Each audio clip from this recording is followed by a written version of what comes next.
আমরা চলে এসেছিলাম মিলেনিয়াম পার্কে লঞ্চ চড়তে। আর এখানে এসেও ফিরদৌসী আমার উপর অত্যাচার করছিল। হ্যালো বন্ধুরা, কেমন আছো তোমরা সবাই? আশা করছি সবাই ভালোই আছো।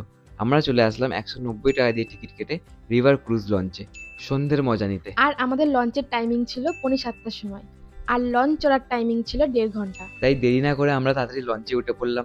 আর দিনটা ছিল হচ্ছে 18ই জানুয়ারি, রবিবার। আর লঞ্চে উঠে প্রথমে আমরা দোতলায় চলে গেলাম।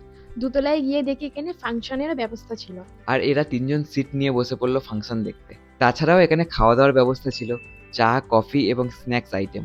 আর এখানে যা ফাংশন হচ্ছিল, সত্যি আমাদের খুব বোরিং লাগছিল। ফাংশন দেখে আমার মাথায় এত ব্যথা করছিল, তাই নিচে এসে আমি চা খাচ্ছিলাম। আর ওইদিকে অনেক দূরে ঘাটে গঙ্গা আরতি চলছিল, যেটা তোমাদের একটু জুম করে দেখালাম। তারপর আসলে হাওড়া ব্রিজ। দুঃখবশত হাওড়া ব্রিজের লাইটগুলো সব অফ ছিল। তারপর আমাদের সবার খুব খিদে পেয়ে গেছিল, তাই আমরা স্ন্যাক্স খেলাম। আর প্রতিবারের মতো ক্যামেরাম্যান তো আমি। যাই হোক, এই লঞ্চ রাইডটা আমাদের খুব একটা ভালো লাগেনি, খুব বোরিং লেগেছে, তাই অনেস্ট রিভিউ দিয়ে দিলাম। যাই হোক, টাটা বন্ধুরা।